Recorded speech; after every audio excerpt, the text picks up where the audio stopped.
ഈ 2024 നമ്മളെ വിട്ട് കടന്നു പോവുകയാണ്. ഏതാനും മണിക്കൂറുകൾക്കകം നമ്മൾ പുതിയൊരു വർഷത്തിലേക്ക് പ്രവേശിക്കുകയാണ്. ഇന്നിവിടെ കടന്നു വന്നിരിക്കുന്ന എല്ലാവർക്കും അഡ്വാൻസ് ഹാപ്പി ന്യൂ ഇയർ ആശംസിക്കുകയാണ്. ഞങ്ങളുടെ പരിപാടിയിലേക്ക് കടക്കുകയാണ്. എല്ലാവരും ഇതിനോട് സഹകരിക്കണമെന്ന് അഭ്യർത്ഥിക്കുകയാണ്.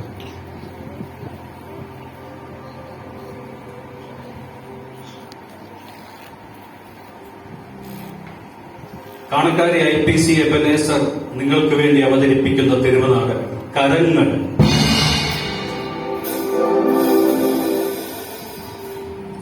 ദൈവം നമുക്ക് കരങ്ങളെ തന്നു. കരങ്ങൾ കൊണ്ട് സ്നേഹിപ്പാൻ, കരങ്ങൾ കൊണ്ട് നൽകുവാൻ, കരങ്ങൾ കൊണ്ട് സംരക്ഷിപ്പാൻ, കരങ്ങൾ കൊണ്ട് പണിയുവാൻ. എന്നാൽ ദൈവം നൽകി ഈ മഹാദാനത്തെ മനുഷ്യൻ ദുർവിനിയോഗം ചെയ്തു. സ്നേഹിക്കുന്നതിന് പകരം വെറുത്തു, നൽകുന്നതിന് പകരം എല്ലാം പിടിച്ചു പറിച്ചു, സംരക്ഷിക്കുന്നതിന് പകരം പരസ്പരം മുറിവേൽപ്പിച്ചു, പണിയുന്നതിന് പകരം എല്ലാം തച്ചുടച്ചു. എന്നാൽ മനുഷ്യന്റെ ഈ ദുരവസ്ഥയ്ക്ക് പരിഹാരം വരുത്തുവാൻ ദൈവം തന്റെ ഏകജാതനായ പുത്രനെ ലോകത്തിലേക്ക് അയച്ചു.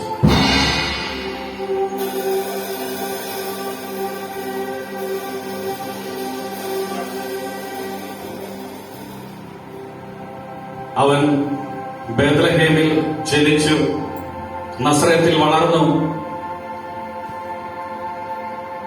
30-ാം തിരുവയസ്സിൽ തന്റെ പരസ്യ ശുശ്രൂഷയ്ക്കായി ഗ്രാമങ്ങൾ തോറും നാടുകൾ തോറും സഞ്ചരിച്ചു. അനേക അത്ഭുതങ്ങൾ യേശു തന്റെ ജീവിതത്തിൽ ചെയ്തു. അടയാളങ്ങളുടെ ആരംഭമായി യേശു കാനാവിലെ കല്യാണത്തിന് വെള്ളം വീഞ്ഞാക്കി. അനേക രോഗികളെ സൗഖ്യമാക്കി.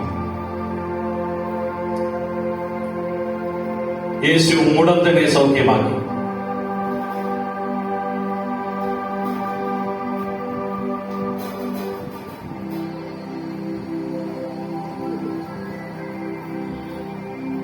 രോഗാവസ്ഥയിലുള്ള സ്ത്രീയെ യേശു സൗഖ്യമാക്കി.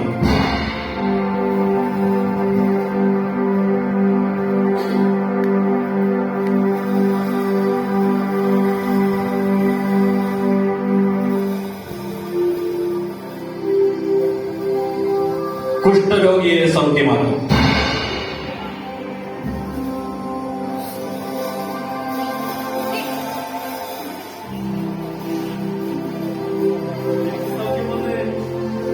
യേശു ഭൂതത്തെ പുറത്താക്കി.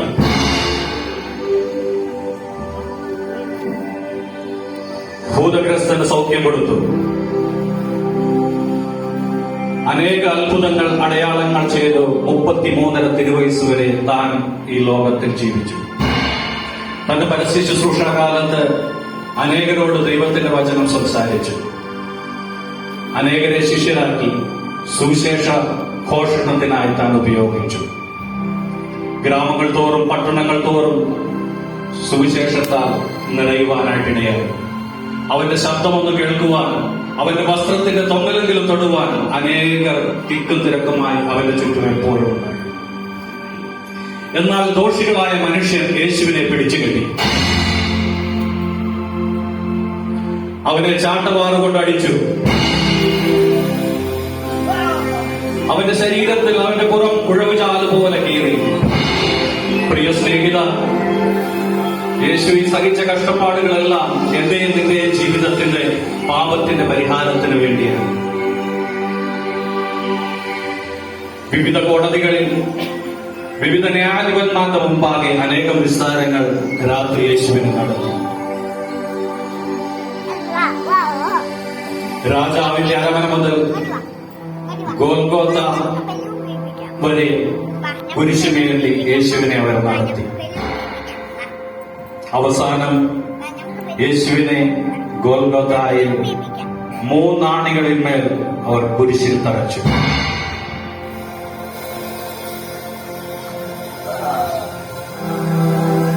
അവന്റെ കരങ്ങളിലും കാലുകളിലും ഇരുമ്പാണികളാൽ പടയാളികൾ അടിച്ചു. അവന്റെ തലയിൽ മുൾക്കിരീടം വെച്ചു.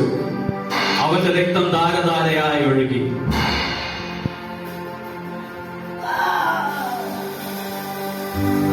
യെരുശലേമിലെ സ്ത്രീകൾ യേശുവിനെ നോക്കി കരഞ്ഞു. യേശുവിനോട്, യെരുശലേം പുത്രിമാരെ, നിങ്ങൾ എന്നെ ചൊല്ലി കരയേണ്ട, നിങ്ങളെയും നിങ്ങളുടെ പുത്രന്മാരെയും ഓർത്ത് കരവീണെന്ന് യേശു പറഞ്ഞു. ക്രൂശിൽ കരഞ്ഞ് പിടഞ്ഞ യേശു അനേകം വാക്കുകൾ അവരോട് സംസാരിച്ചു. ഏലി ഏലി ലമ്മാ ശബക്താനി എന്ന് ഉറക്കെ നിലവിളിച്ചുകൊണ്ട് തന്റെ തോളിൽ തലചായ്ച്ച് തന്റെ ജീവനെ പിതാവിങ്കൽ സമർപ്പിച്ചു.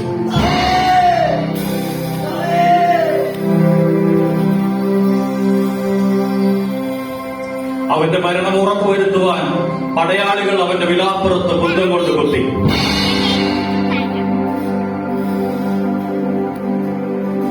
അവന്റെ വാവിൽ നിന്നും വെള്ളവും രക്തവും പുറപ്പെട്ടു. പ്രിയമുള്ളവരെ, നിങ്ങളൊന്ന് മനസ്സിലാക്കുക, കാൽവറിയിൽ യേശു തകർന്നത് എനിക്കും നിനക്കും വേണ്ടിയാണ്. നമ്മുടെ ഓരോരുത്തരുടെയും പാപത്തിന് പരിഹാരത്തിനായി അനേക വേദനകളിലൂടെ അവൻ കടന്നുപോയി. ഇത് കള്ളന്മാരുടെ നടുവിൽ പാപം ഒരിക്കലും ഏശാത്ത, പാപം ചെയ്യാത്തവനായ, പാപം അടുക്കൽ പോലും എത്താത്തവനായ പ്രിയ യേശു കർത്താവ് ഒരു ദരിദ്രനെ പോലെ അവനായിത്തീർന്നു. യേശുവിന്റെ ശിഷ്യന്മാർ യേശുവിന്റെ മരണശേഷം അവനെ കുരിശിൽ നിന്നിറക്കി. അവനെ കുരിശിൽ നിന്നും ഇറക്കി. അന്നുവരെയും ആരെയും അടക്കം ചെയ്തിട്ടില്ലാത്ത അരിമത്യക്കാരനായ ജോസഫിന്റെ കല്ലറയിൽ അവനെ അടക്കം ചെയ്തു. ശിലകൾ ചുറ്റി, സുഗന്ധദ്രവ്യങ്ങളിട്ടു യേശുവിനെ അടക്കം ചെയ്തു. റോമൻ പടയാളികൾ റോമൻ ചക്രവർത്തിയുടെ മുദ്ര പതിപ്പിച്ച വളരെ ഉറപ്പുള്ള വാതിലുകൾ കൊണ്ട് ആ കല്ലറയുടെ മുഖം അടച്ചു, ബന്ധിച്ചു. പടയാളികൾ കാവൽ നിർത്തി. യേശു ജീവിച്ചിരിക്കുമ്പോൾ പറഞ്ഞത് താൻ 3-ാം നാൾ ഉയർത്തെഴുന്നേൽക്കുമെന്നാണ്. അങ്ങനെ ഒരു കാര്യമുണ്ടാകാതിരിക്കുവാനായിട്ട് വേണ്ട എല്ലാ മുൻകരുതലും ചക്രവർത്തിയും തന്റെ ഭടന്മാരും എടുത്തു. എന്നാൽ തിരുവെഴുത്തുകൾ പ്രകാരം 3-ാം നാൾ മരണത്തെ ജയിച്ചവനായി യേശു ഉയർത്തെഴുന്നേൽക്കുവാൻ അവൻ വീണ്ടും തന്റെ ശിഷ്യന്മാർക്ക് പലയിടങ്ങളിൽ പ്രത്യക്ഷനായി. 40 നാളോളം അവൻ ഭൂമിയിൽ ജീവിച്ചു. അനേകർക്ക് പ്രത്യക്ഷനായി. ഈ ദുഷ്ടരായ മനുഷ്യർക്ക് വേണ്ടി വീണ്ടും തന്റെ കരങ്ങളെ നൽകി. വീണ്ടും അവന്റെ കരങ്ങളെ നമ്മൾക്ക് വേണ്ടി നീട്ടി. ഈ കരങ്ങളെ നിങ്ങൾക്ക് സ്വീകരിക്കുകയോ തള്ളിക്കളയുകയോ ചെയ്യാം. തിരഞ്ഞെടുപ്പ് നിങ്ങളുടേത്, തിരഞ്ഞെടുപ്പ് നിങ്ങളുടേത്, തിരഞ്ഞെടുപ്പ് നിങ്ങളുടേത്. ഞങ്ങളുടെ ചെറിയ തെരുവ് നാടകം ഇവിടെ അവസാനിച്ചു.